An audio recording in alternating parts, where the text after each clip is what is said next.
We are now at the home of the Mighty Potters, which is the Bet365 Stadium, and this is where Stoke play all their home games. One of the loudest places. It was one of the loudest places in the Premier League, but obviously we're no longer a Premier League team, and the noise isn't what it used to be. But you've still got some great supporters here. You've still got a great team. We've still got. We're stuck in the Championship at this moment in time, and we have been for a while. But hopefully the boys will start pulling some results together. When you first walk out here and you see all the seats and it says Bet365, do you still get that same? Oh. Yeah, you certainly. Well, particularly when the game's running, obviously the crowds are all here. You walk through. I love a nice evening game as well when the lights are on. You feel the buzz when you're a kid and you walk through. It's special. It's still special now. It's just even better when the boys are winning. It makes it a little bit better then.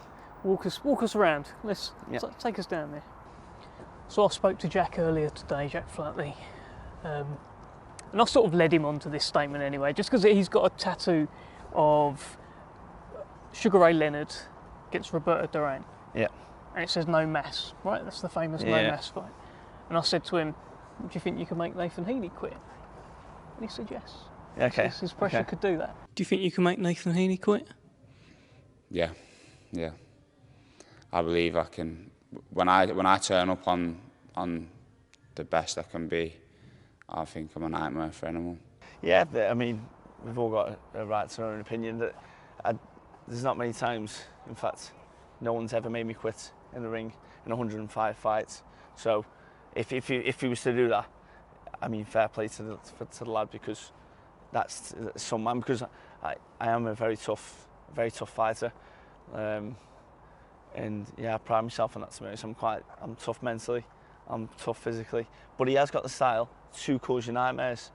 But it's how you just nullify that, and that's what makes the fight intriguing and exciting for me, because obviously he believes he's going to smash me to bits, and obviously it's me to do the complete opposite and do that to Jack. So it's good, but there's definitely no quitting me, 1,000,000%. So.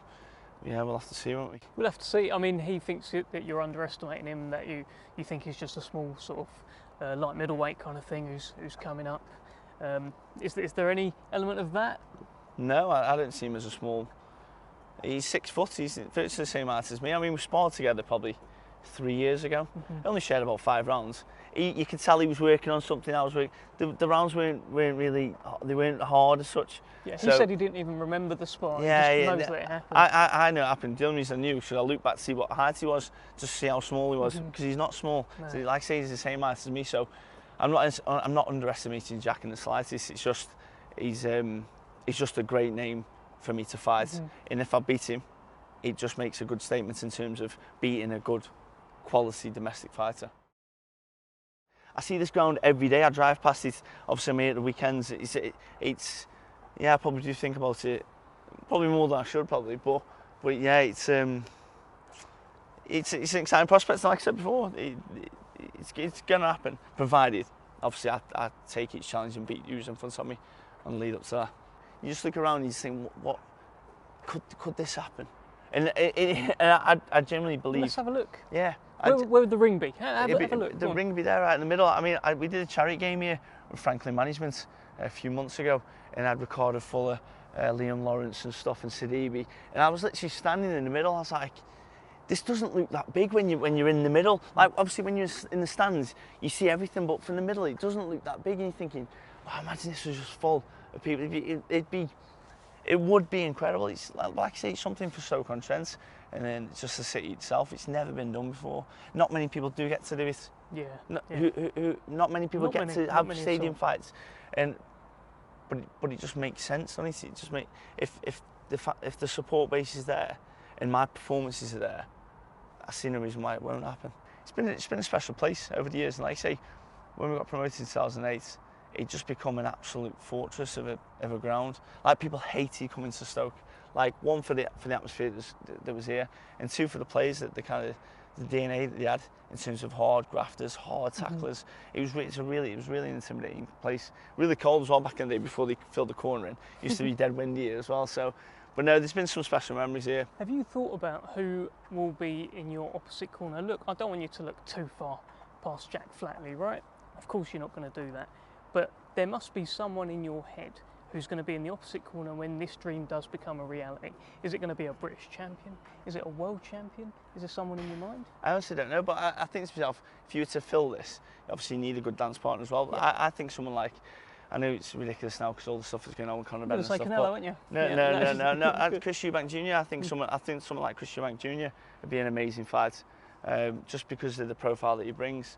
But yeah, I don't really too bothered as long as whoever it is can bring a great show with them as well. It doesn't really matter. Well, I'm looking around. Obviously, Eubank Jr. That'd be fantastic, and there's no doubt that'll sell this whole place out. But there's also you might win a British title or get a shot at a British title, get someone like Denzel Bentley in the stable, and that adds a whole new layer of interest to this fight. Is that someone you've given any thought to? Who's in the same stable? Yeah, well, I don't give any thoughts to that particular fight itself. It's just he's got the British title, hasn't he? So anyone's got the British title, you'd be thinking of if you get the opportunity to fight them.